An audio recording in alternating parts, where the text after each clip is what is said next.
Hello, everybody. Last week we talked about visual segmentation, and then we completed the combined paging and segmentation part, and finally we talked about different operating system policies for memory management. And this week in particular, we will talk about two different topics. Somehow they are lined in terms of scheduling, but in the first part, I will talk about uniprocessor scheduling, including long-term scheduler, medium-term scheduler, and short-term scheduler. And in part two, I will talk about the input-output management and the input-output scheduler. So let's start now our topic for the first part, which is the uniprocessor scheduler.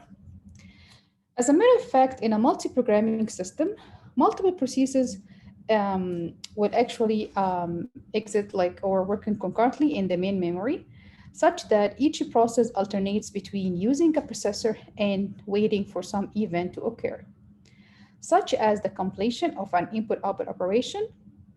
That means the processor or even processors are kept busy by executing one process while the other waits.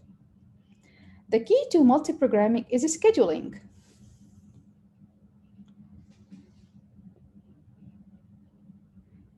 In fact, four types of rescheduling are typically involved, as we can see in the following table.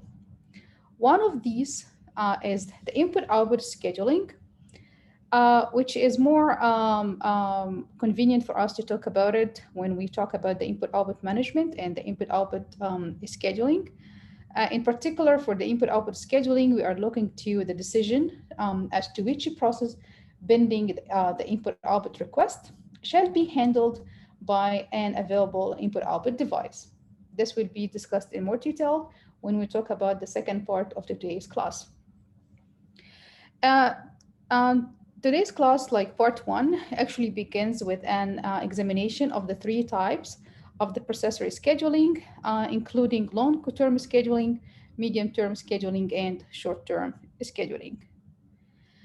We can see that the long-term schedule and the medium-term schedule, both of the scheduling techniques are actually driven primarily by performance concerns related to the degree of the multi-programming.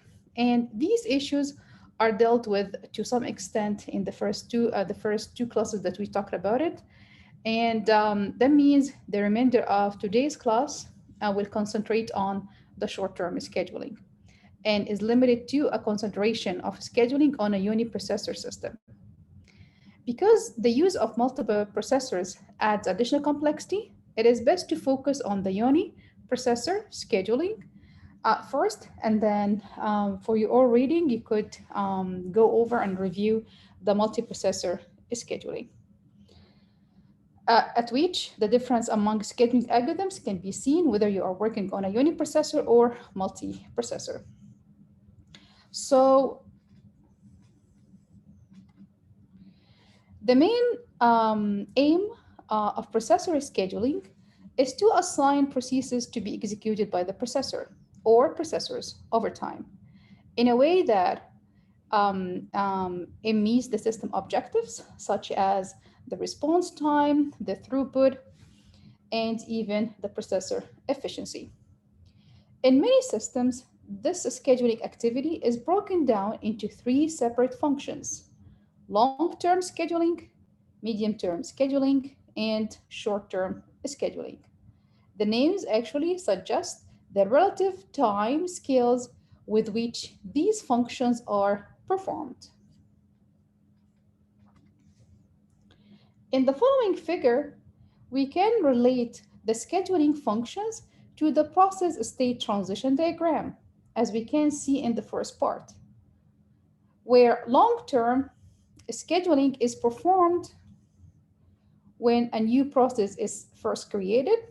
This is the decision whether to add a new process to the set of processes that are currently active, while medium-term scheduling is a part of a swapping function. This is a decision whether to add a process to those that are at least partially in main memory and therefore available for execution. In comparison, the short-term scheduling is at the actual decision for which ready process to determine which ready process to execute next. So it is the time duration, the scheduling needed between the transition between a ready state to a running state. If we add a block state in the state transition diagram, so the transition between a block suspended and a block state is considered as a medium-term scheduling.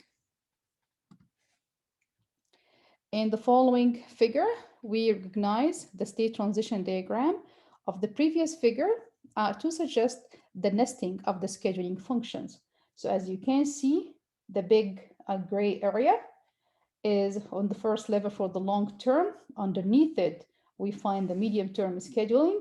And then underneath it, on the third level, we do see short-term scheduling, which include transitions between the state ready and running states. So you can see different levels of scheduling.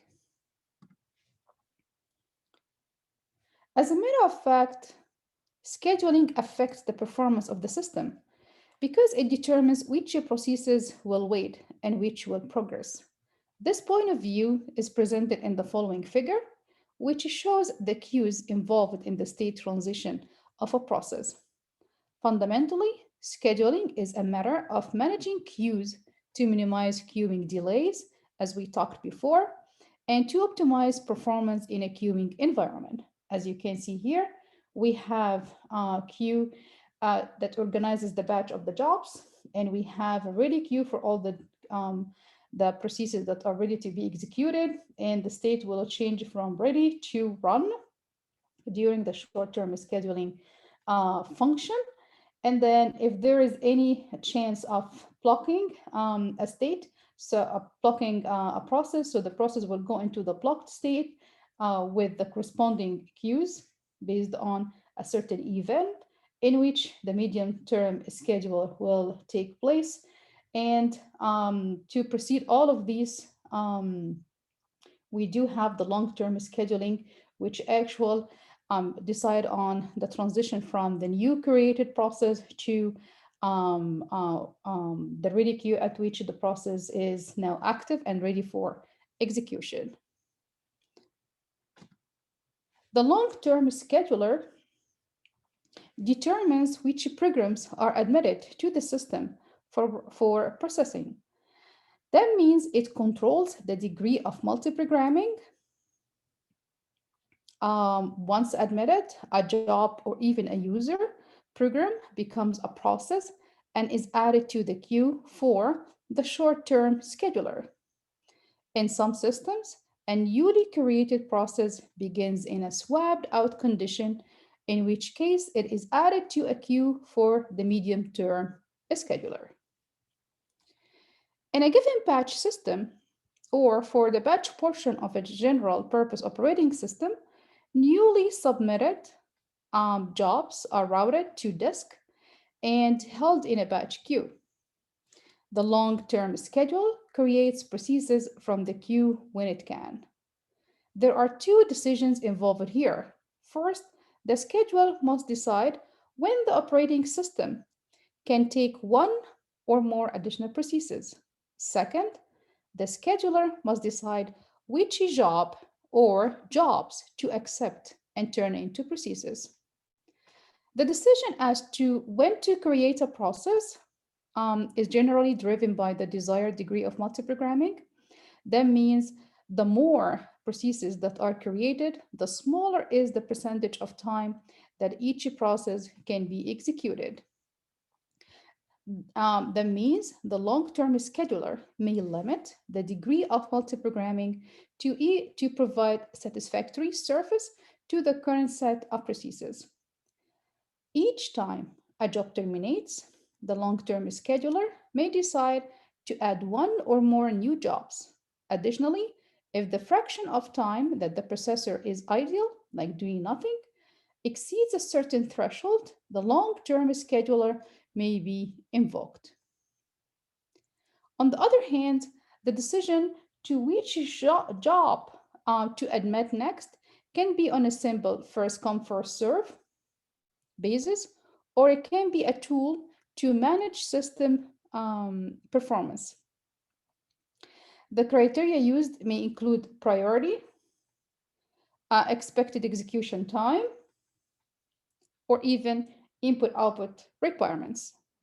For example, if the information is available, the scheduler may attempt to keep a mix of a processor bound or an input-output bound processes.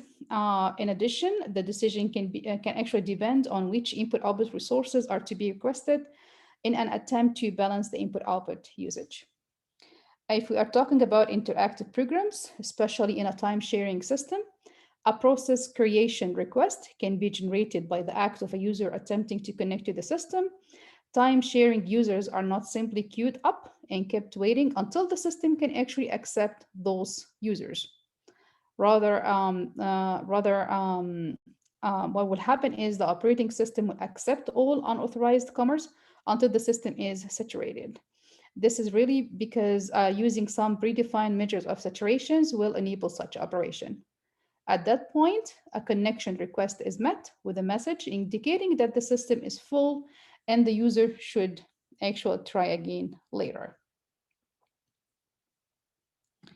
On the other hand, for medium-term scheduling, is considered as a part of a swapping process or a swapping function. The issues involved are typically related to the decision in the swapping process, such that the swapping indecision is based on the need to manage the degree of multi-programming. Given that we do have a system that doesn't actually use virtual memory, the memory management is also an issue here. That means the swapping indecision will consider the memory requirements for the swapped out processes. Moving from the medium-term scheduling to the short-term scheduling. In terms of frequency of execution, the long-term scheduler executes relatively infrequently. The long-term schedule is actually executed relatively and infrequently and makes the coarse grained decisions of whether or not to take on a new process and which one to take. And in comparison to the medium-term scheduler, the medium-term scheduler is executed somewhat more frequently to make a swapping decision. On the other hand, the short-term scheduler, which is also known as the dispatcher, executes most frequently and makes the fine-grained decisions of which process to execute next. The short-term scheduler is invoked whenever an event occurs that may lead to the blocking of the current process or that may provide an opportunity to preempt a current running process in favor of another. Examples of such events could be either clock interrupts or input-output interrupts or operating system calls or even signals, as we discussed before, like semaphore. The main objective, which will be our main focus today on the short-term scheduler, the main objective of short-term scheduling is to allocate processor time in such a way to optimize one or more aspects of system behavior. As a matter of fact, generally, a set of criteria is established against which various scheduling policies may be evaluated. The commonly used criteria can be categorized along two dimensions. First, we can make a distinction between user-oriented and system-oriented criteria. For the user-oriented criteria, those criteria actually are responsible to relate are responsible to relate such behavior of the system to some criteria related to the user, which are actually perceived by the individual user or even a process. An example is is response time in a given interactive system. The response time here is considered as the elapsed time between the submission of a request until the response begins to appear as output. This quantity is visible to the user and is naturally of interest to the user. And we would like actually to have a scheduling policy that provides good service to various users. And in the case of response time, a threshold may be defined. If we say 2 seconds, then the goal of the scheduling mechanism should be to maximize the number of users who experience an average response time of 2 seconds or less. This is if we are talking about the user-oriented criteria. On the other hand, if we are talking about system-oriented criteria, that is, the focus is on effective and efficient utilization of the processor. An example is the throughput, which is the rate at which the processes are completed. This is certainly a worthwhile measure of system performance and one that we would like to maximize. However, it focuses on system performance rather than the service provided to the user. Thus, the throughput is of concern to the system administrator, but not to the user population. So, whereas user-oriented criteria are important on virtually all systems, also the system-oriented criteria are generally of minor importance to users, especially on single-user systems. In particular, for a single-user system, it probably it's probably not important to achieve high processor utilization or even high throughput as long as the responsiveness of the system to user application is acceptable. So these are the main two criteria for the short-term scheduling that are primarily used to evaluate the scheduling policy, either by using the response time, or maybe we could use the utilization of the processor. So another dimension along which criteria can be classified is those that are performance related and those that are not directly performance related. So at this point, we consider the two classification, which ones are related to performance and which ones are not related to performance. Examples of those ones that are related to performance, like response time or even the throughput, while for non-performance related criteria, may be like predictability. So another dimension along which criteria can be classified, as we said before, whether it is performance or related or non-performance related. In performance related criteria, we consider quantitative and generally can be measured. Examples, as I said, the response time and throughput. And those criteria that are not performance related, we consider them as qualitative. So for performance related, they are quantitative, while for the predictability, they are qualitative, which are non-performance related criteria.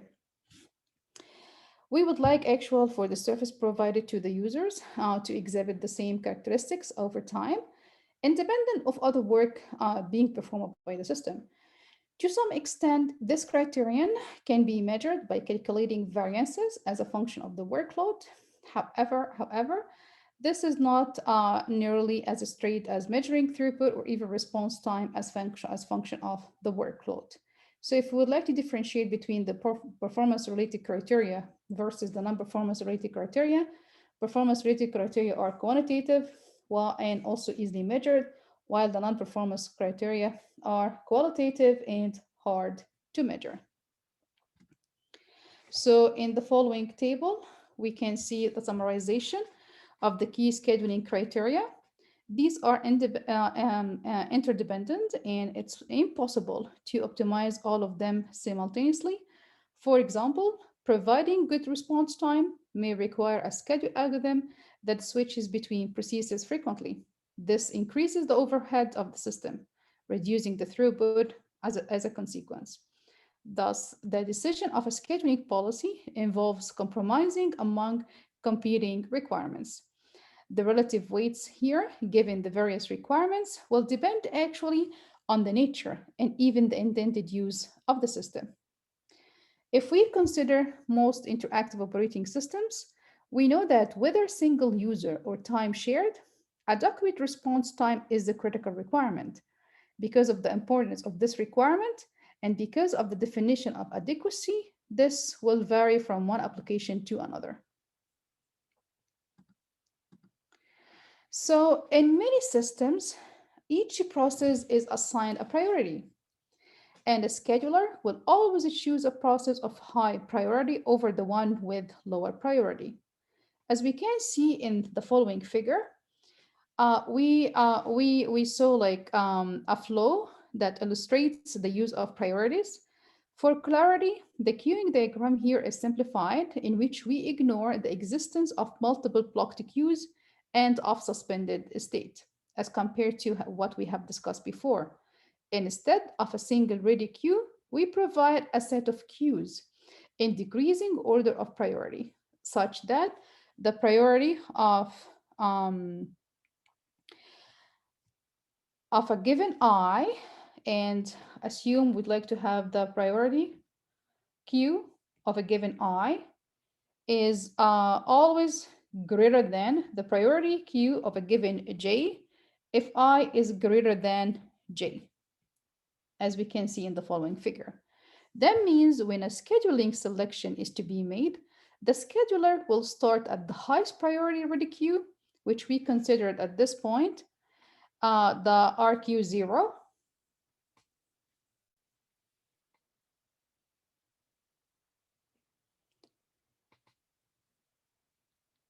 If there are one or more processes in the queue, a process is selected using some scheduling policy. If RQ0 is empty, then RQ1 is examined, and so on.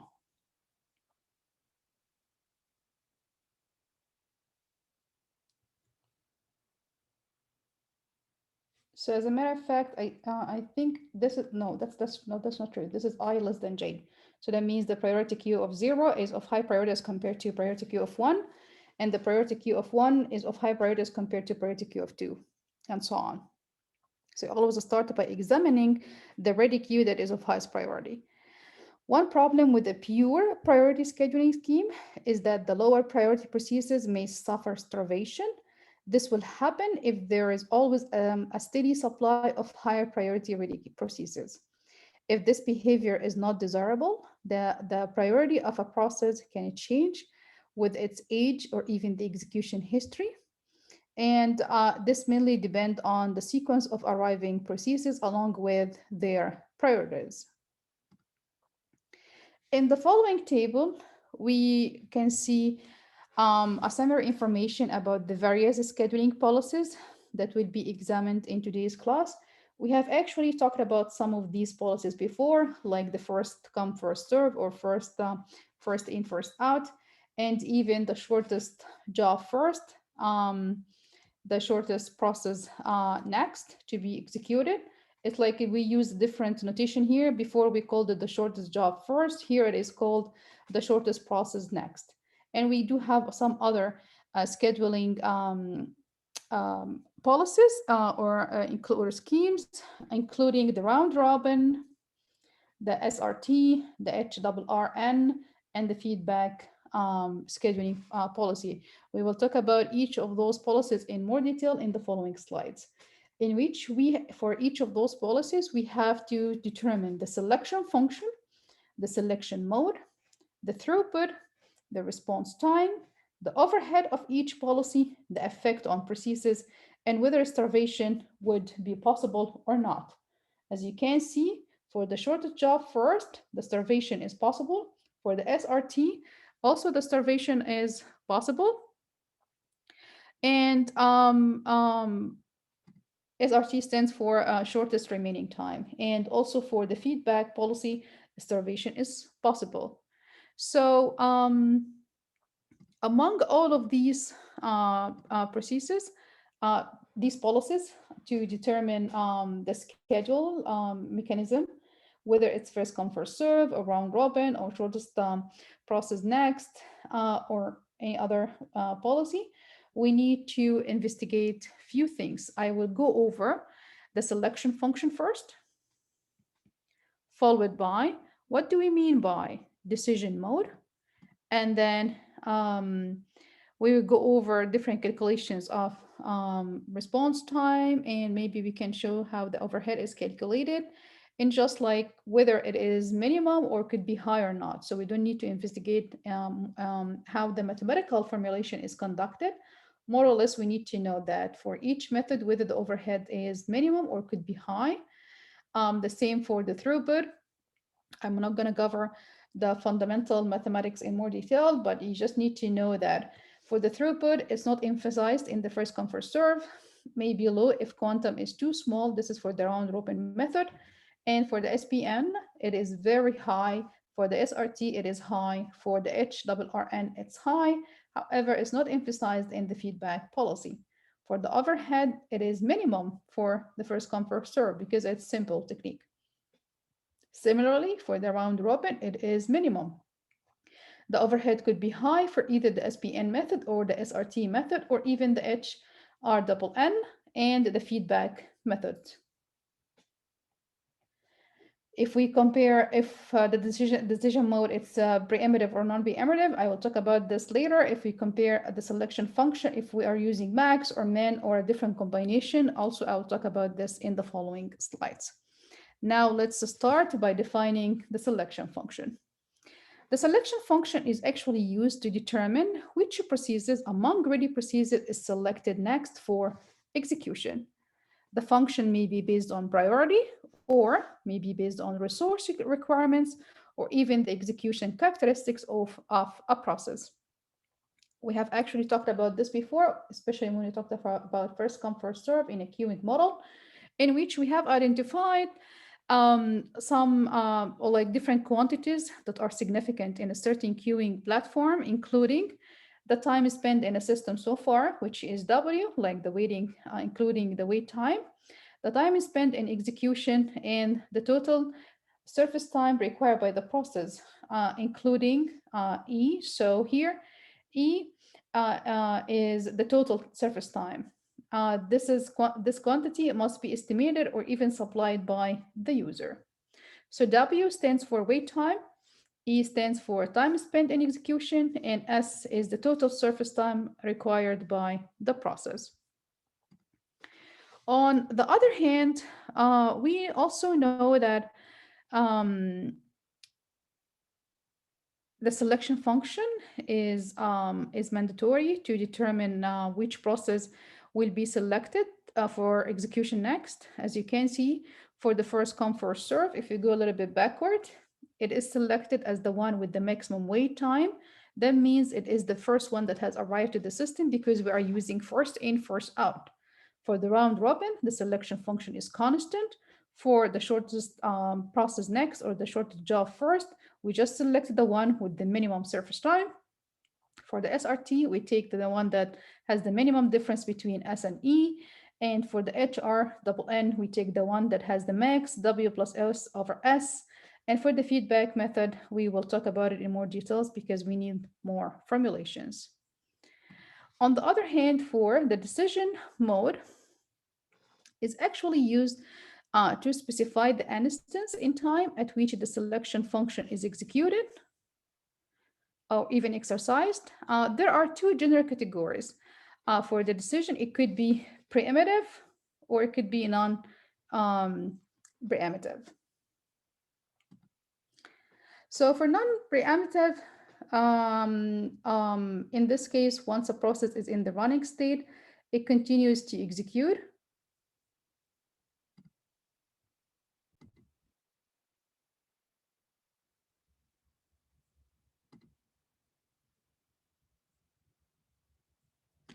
So for the non-reactive case, once a process is in the running state, it continues to execute until it is either terminated or it blocks itself to wait for an input-output operation or even to request some operating system services.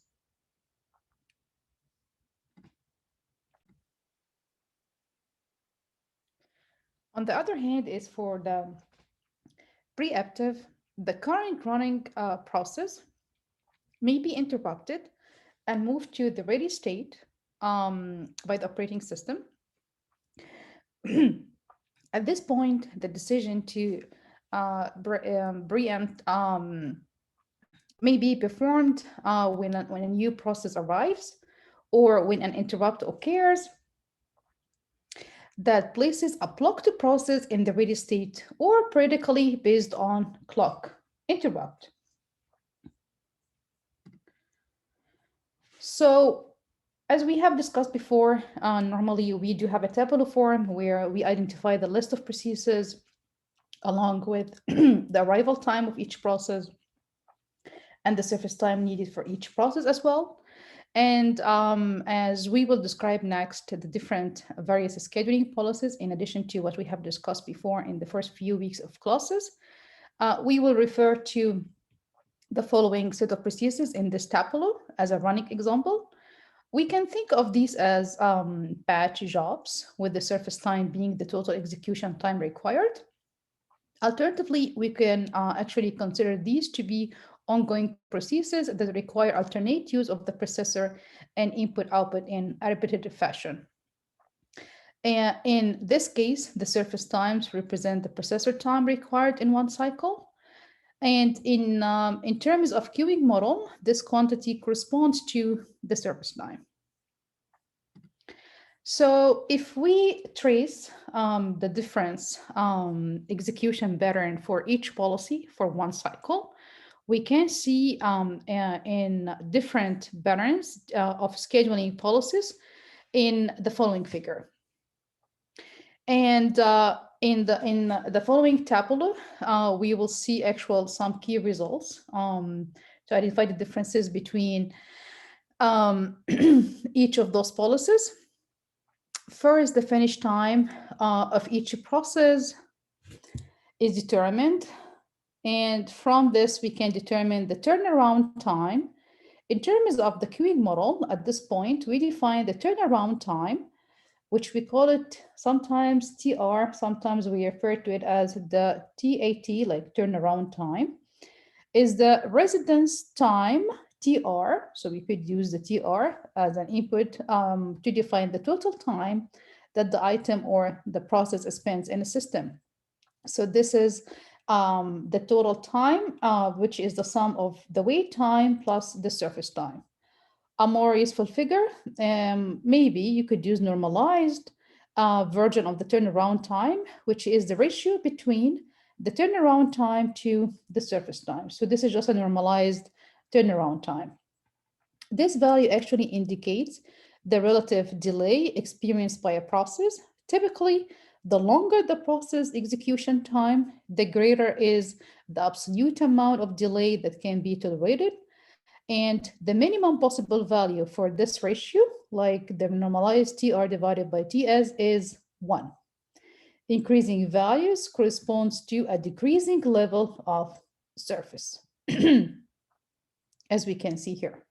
So we could use this value to compare between different policies and see which policy we would recommend based on the normalized version of the TR by the TS, which is considered as a factor to determine which policy is better by actually using the ratio between the turnaround time to the surface time.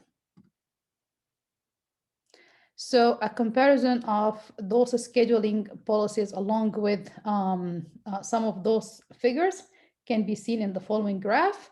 So what we can actually see that some of these methods, you do have a high turnaround ratio as compared to some other methods who would have a low turnaround ratio. And the question is, which one we would recommend. The one we recommend as the end is the one that will have a minimum turnaround time, and in return, it will have a minimum turnaround normalized ratio, which is called the ratio of the turnaround time to the surface time. So let's now start by identifying some of those policies so we could understand how they work, and then we could do the comparison at the end. The first one, which we talked about it before, is the simplest scheduling policy, which is the first come, first serve. Sometimes we call it FIFO, first in, first out, or sometimes we call it the strict queuing scheme. As each process becomes actual ready, it joins the ready queue, and when the currently running process like stops to execute for some reason, the process that has been in the ready queue the longest time is selected for running. That's why the selection function is the max over W. The first come, first serve performs much better for longer processes than the shorter processes, and it tends itself to favor processor-bound processes over input-outbound processes. First come, first serve is not attractive alternative on its own, especially for a uniprocessor system. However, it is often combined with priority scheme to provide an effective scheduler. That means the scheduler may maintain a number of queues, one for each priority level, and a dispatch with each queue on a first come, first serve basis. This is good to provide an attractive first come, first serve policy when it comes to the assessment of the performance, especially for uni processors. A straightforward way to reduce the penalty that short jobs suffer with the first come, first serve strategy is to use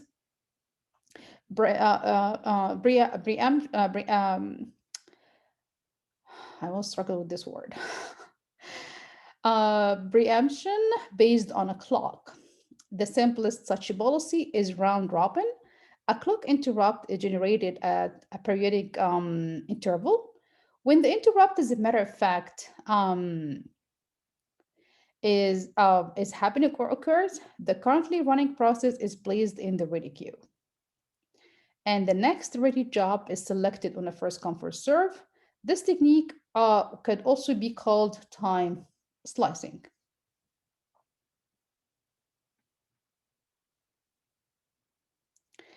Because each process is given a slice of time before being preempted.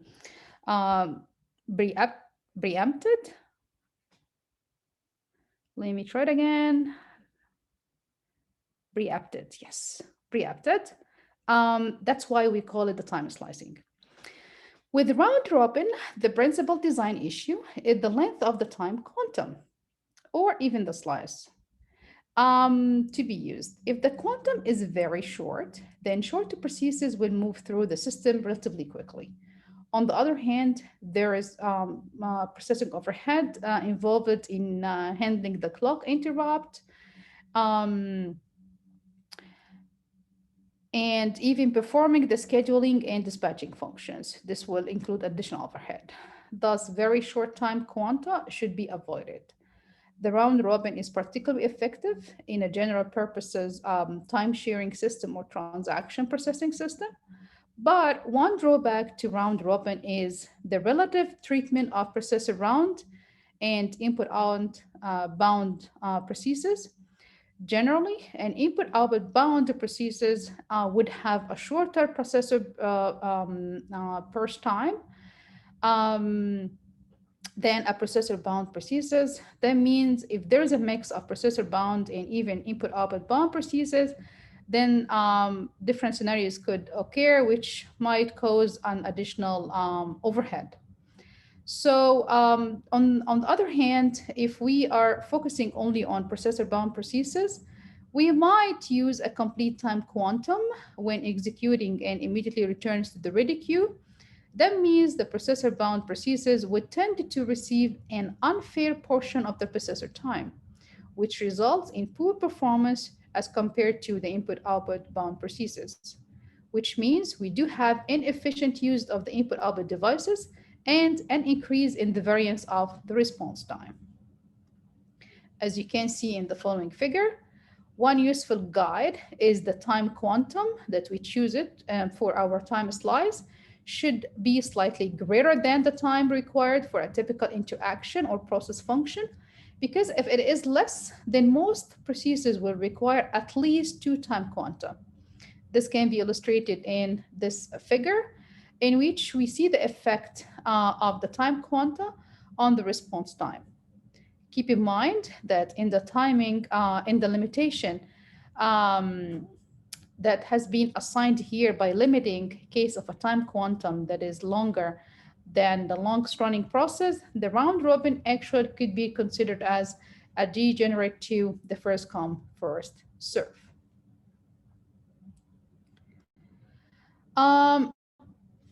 As a matter of fact, we can see over here, if we're gonna refer to the round robin, virtual round robin scheduler, the following figure illustrates this scheme in which new processes arrive and join the ready queue, which is managed on a first come, first serve basis. When a running process times out, so this is where we see the time slice, it is returned to the ready queue.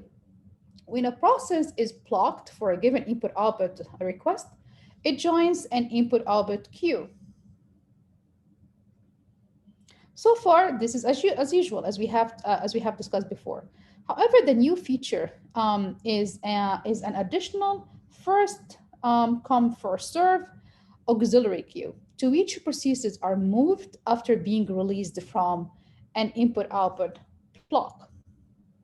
When a dispatching decision is to be made at this point, processes in the auxiliary queue get preference over those in the main ready queue. When a process is dispatched from the auxiliary queue, it runs no longer than a time equal to the basic time quantum minus the total time spent running, since it was last selected from the main ready queue. As a matter of fact, this is efficient because it helps us to identify and differentiate between the admitted new processes and the processes that have been actually scheduled for processing, and somehow they were blocked for input output. So when they are ready, they might be good option to give them an auxiliary level by scheduling those processes first. Now let's talk about the next policy in scheduling, which is the shortest process next, which we talked about it before, which we call it the shortest job first. So another approach to reducing the bias in favor of long processes that are inherited in the first come, first serve is using the short process next policy. More or less, it is non-interrupted policy in which the process with the shortest expecting processing time is selected next. That means a shorter process will jump to the head of the queue past the longer jobs. If we consider the difficulty of the SPN policy, because there is a need to know or at least estimate the required processing time for each process. This is one of the difficulty of the SPN method. And and the supply into the operating system routines. That means if the programmer's estimate is substantially under the actual running time, maybe the system will abort this job. And if we actually working in a production environment, the same jobs run frequently and statistics may be gathered. And if we worked for interactive processes, the operating system may keep running average for each burst and for each burst time for each process. If we compare the SPN to the SRD, the SRD is not is more related to the shortest remaining time. It's also an interruptible version of the SPN. It's considered like the other preactive version of the SPN. And in this case, scheduler always chooses the process that has the shortest expected remaining processing time. When a new process joins the ready queue, it may in fact have a shorter remaining time than the currently running process. Accordingly, the scheduler may preempt the current processes when a new process becomes ready. If we compare this to the SPN method, the scheduler must have an estimate of the processing time to perform the selection function, and that means there is a risk of starvation for longer processes. The SRT method doesn't have the bias in favor of long processes that are found in the first come first serve method. Unlike the round robin, no additional interrupts are generated. That means we are reducing the overhead. On the other hand, elapsed service times may be recorded, contributing to overhead. At this point, we could claim that the SRT method should also give superior turnaround time performance as compared to the SPN method because a short job is given immediate preference to a running longer job. Now let's move to the highest response ratio next job. As we have seen before, we have used the normalized turnaround time, which we consider as the ratio between the turnaround time to the actual service time as a figure of merit. For each individual process, we would like to minimize this ratio, and we would like to minimize the average value over all processes. In general, we can't know ahead of time what the surface time is going to be, but we can approximate it either based on past history or based on some input from the user or the configuration manager. At this point, our scheduling rule becomes as the following. When the current process is completed or even blocked, choose the ready process with the greatest value of R. R is the ratio between the time spent waiting plus the time expected surface time divided by the expected surface time. This approach is attractive because it accounts for the age of the process. While shorter jobs are favored, a smaller generator yields a larger ratio. Aging without surface increasing the ratio so that a longer processes will eventually get past competing with shorter processes. As we compare this method with the SRT method policy or even with the SPN policy, the expected surface time must be estimated to use the highest response ratio next policy. So if we do have no indication of the relative length of various processes, then none of the SPN or the SRT or even the HRRN method can be used. Another way of establishing a preference for shorter jobs is to penalize jobs that have been running longer. In other words, if we can't focus on the time remaining to execute, let's now focus on the time spent in execution so far. The way to do this is as follows. Scheduling is done on a preemptive, that means at the time, at the time quantum, like we do this on the preemptive basis, and a dynamic priority mechanism is used. When a process first enters the system, it is placed on the RQ0, and after its first preemption, when it returns to the ready state, it is placed in the RQ1. Each subsequent time that this process is preempted, it is demoted to the next lower priority queue. That means a shorter process will complete quickly without actually migrating very far down the hierarchy of ready queues. A longer process will gradually drift downwards in the hierarchy of those queues. That means newer, shorter processes are favored over older and longer processes. With each queue, except the lowest priority queue, assemble first come first surface mechanism is used. Once in the lowest priority queue, um, a process will easily move to the upper level. In this figure, we can see the feedback scheduling mechanism by showing the path that a process will follow through the various queues. This approach is known as a multi-level feedback policy, meaning that the operating system allocates the processor to a process, and when the process blocks or even preempted, the operating system will feed it back into one of the several priority queues. There are a number of variations on this scheme. A simple version is to perform the preemption in the same fashion as for the round robin. That means at the periodic intervals, this is where we're going to perform such policy. So even with the allowance of greater time allocation at lower priority, a longer process may still suffer starvation. A possible remedy is to promote a process to a higher priority queue after it spends a certain amount of time waiting for surface in its current queue.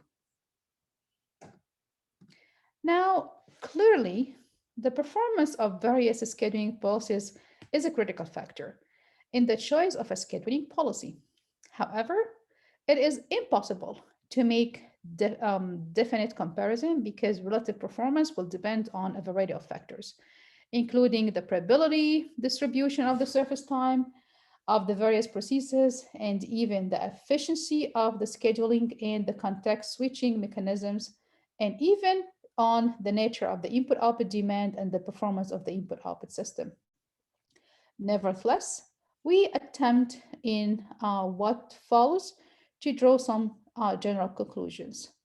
In today's class in particular, we're gonna make use of the basic queuing formulas. Some of them we have discussed before, and some of them will be newly introduced.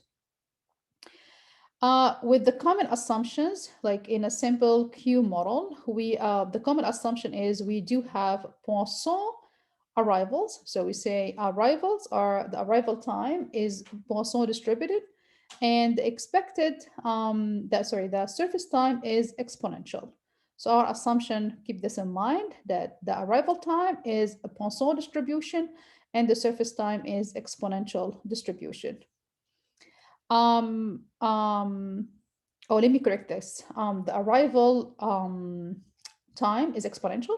The surface time is exponential, but the arrival rate is Poisson because Poisson is a discrete distribution. So the arrival rates are Poisson distributed. That means the arrival time and the inter-arrival time is exponential, and consequently, the surface time also is exponential.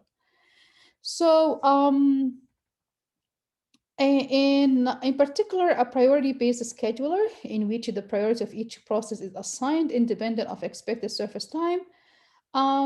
This would provide the same average turnaround time and average normalized turnaround time as a simple first come first served discipline. So with the exception of the round robin and the first come first serve, the various scheduling disciplines that are considered so far, they do make selections on the basis of the expected surface time. Unfortunately, it turns out that it is quite difficult to develop a closed analytic model to estimate the surface time. However, we can get an idea of the relative performance of such algorithms compared to the first come first serve by considering priority scheduling in which priority is based on the surface time.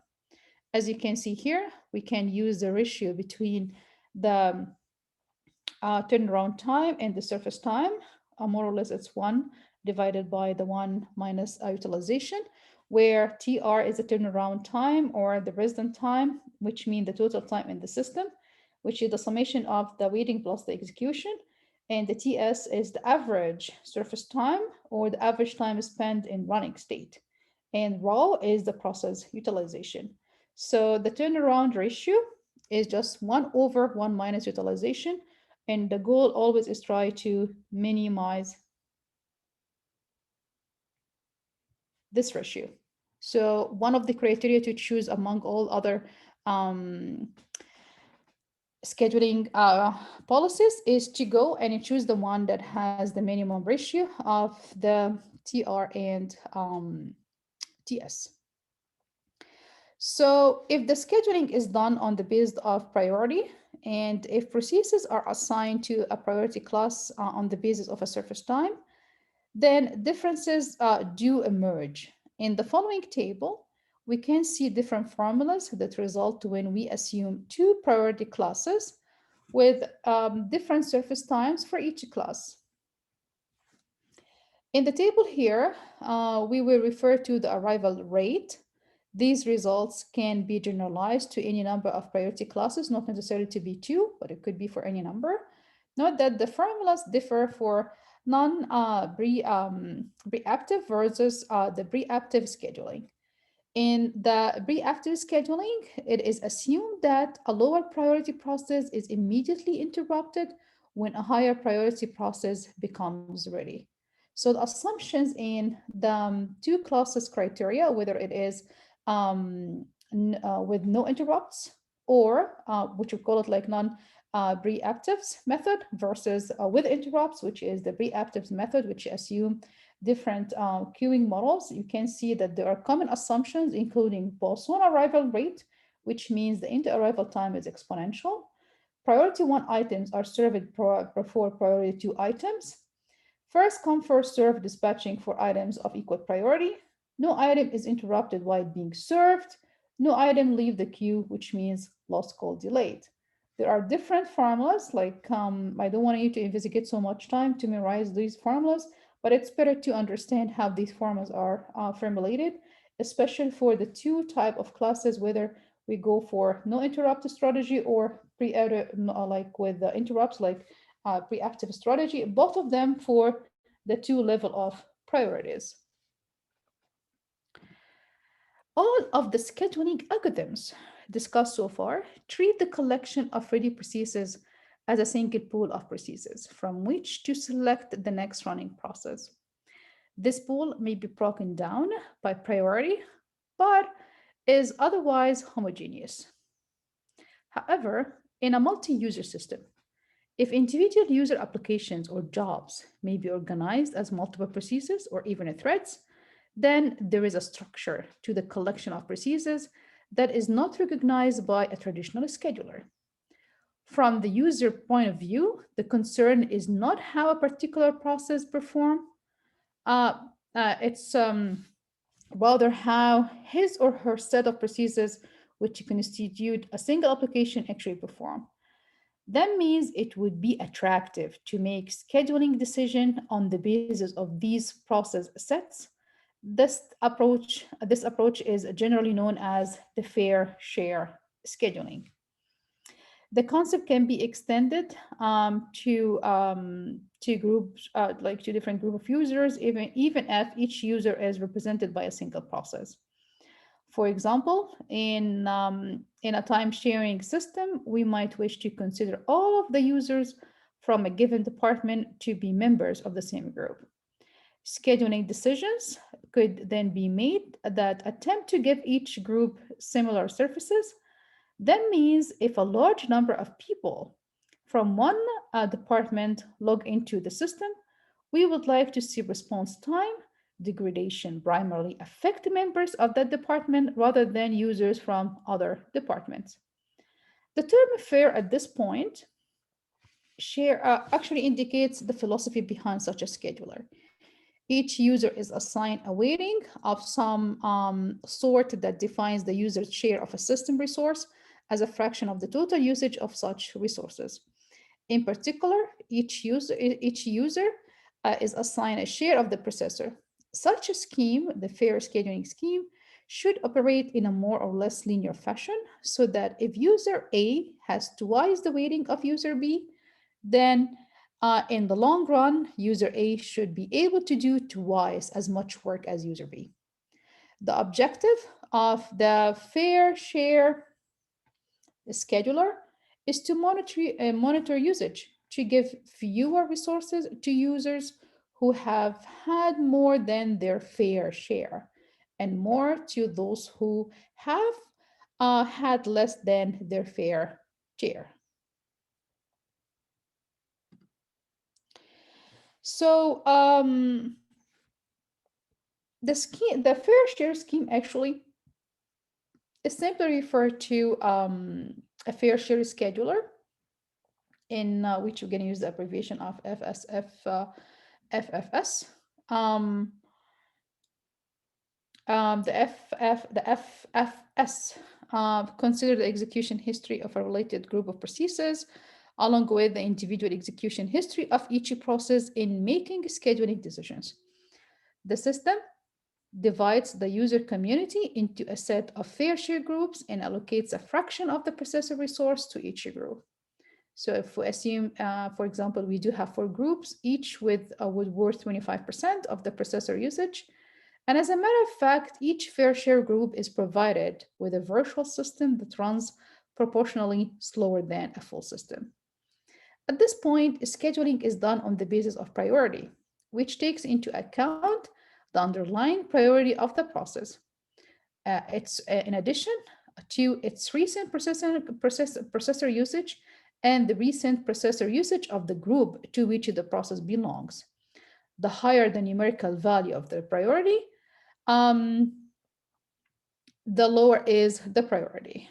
The following formulas actually apply for a given process I that belongs to group K.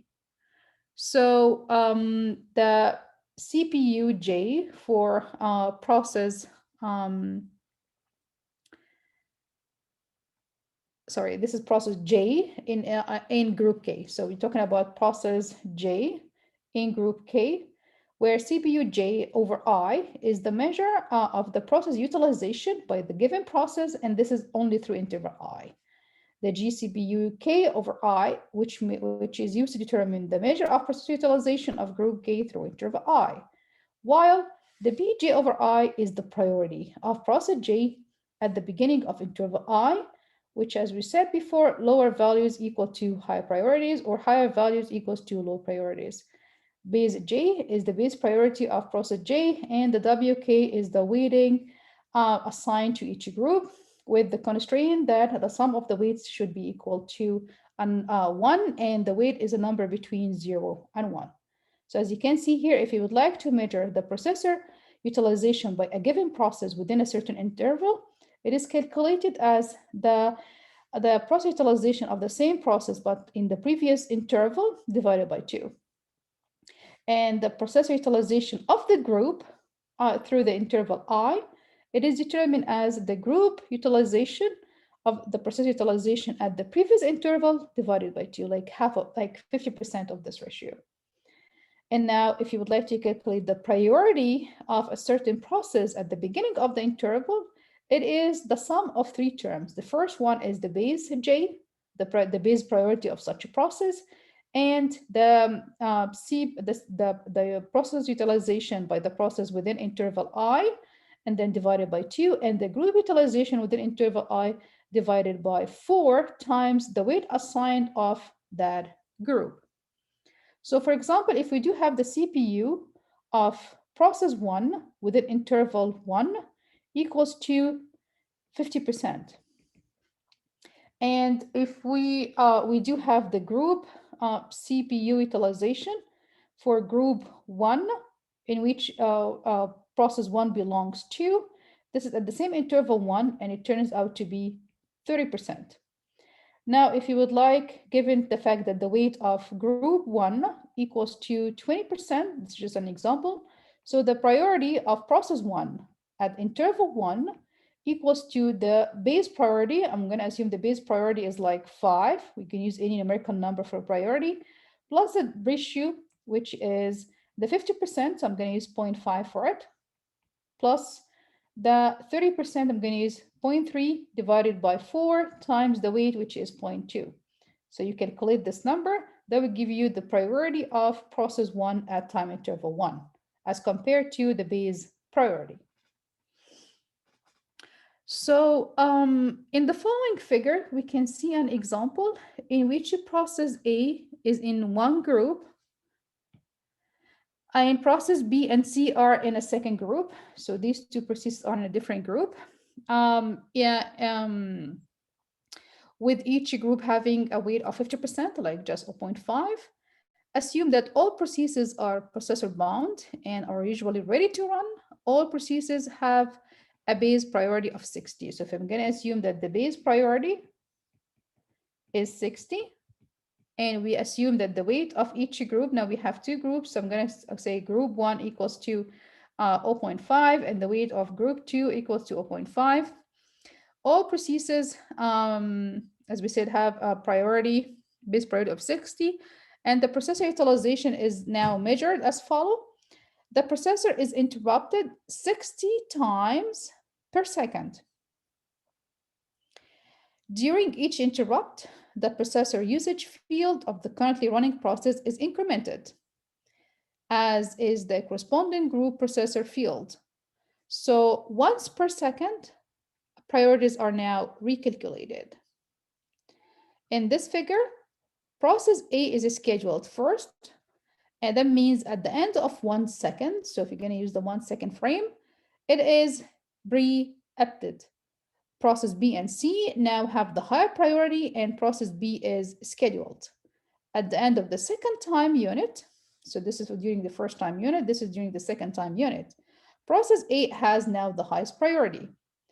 Keep in mind that the pattern repeats itself, and the kernel schedules the process in order A, and then B, and then A, and then C and A, and then B again, and so on.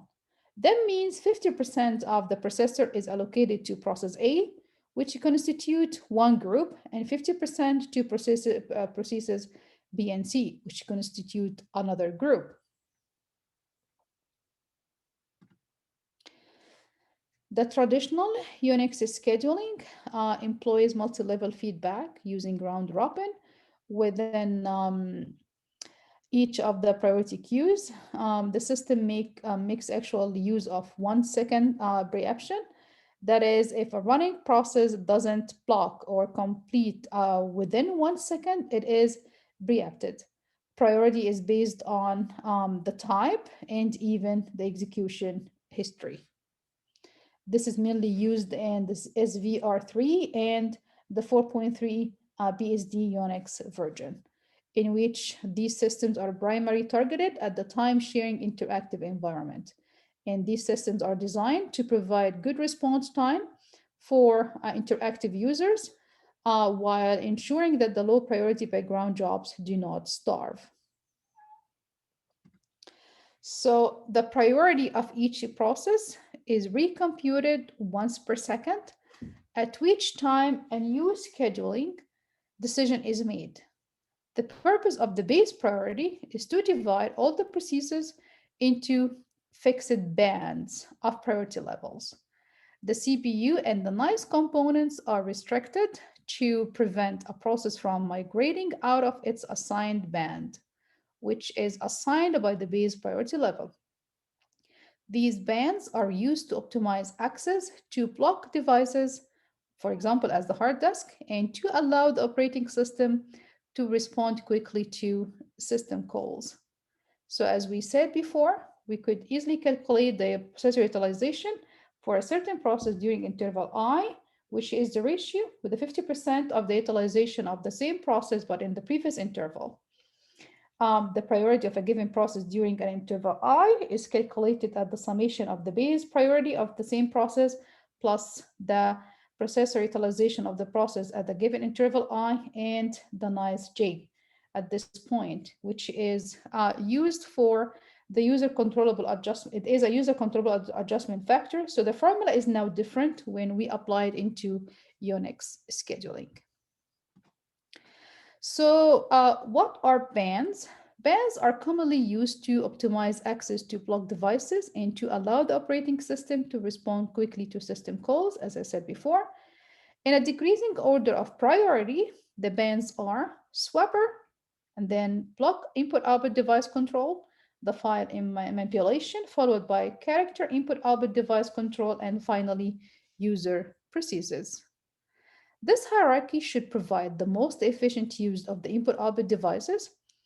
With the user process band, the use of execution history tends to penalize processor-bound processes at the expenses of the input-output processes, bound processes. Again, this should improve efficiency. Coupled, as a matter of fact, coupled with the round-robin preemption scheme, the scheduling strategy is well equipped to satisfy the requirements for general purpose time sharing. So an example of process scheduling in Unix is shown in the first figure, in which processes A and B and C are created at the same time with base priorities of 60. And we might ignore the nice value in the equation, and the clock interrupts the system 60 times per second and increments a counter for the running process. The example here assumes that none of the processes plug themselves and that no other processes are ready to run, as compared to the other figure where we have compared the priority level assigned to traditional processes using the additional term that takes into account a replacement for the nice key term. So in summary, for part one, we talked about different type of processor scheduling, including long-term, medium-term, and short-term. We also talked about traditional Unix scheduling. And underneath the scheduling algorithms, we talked about the short-term scheduling criteria, the use of priorities, alternative scheduling policies, and performance comparison between different scheduling policies, and the fair share scheduling. I'm gonna stop right now and I will start part two.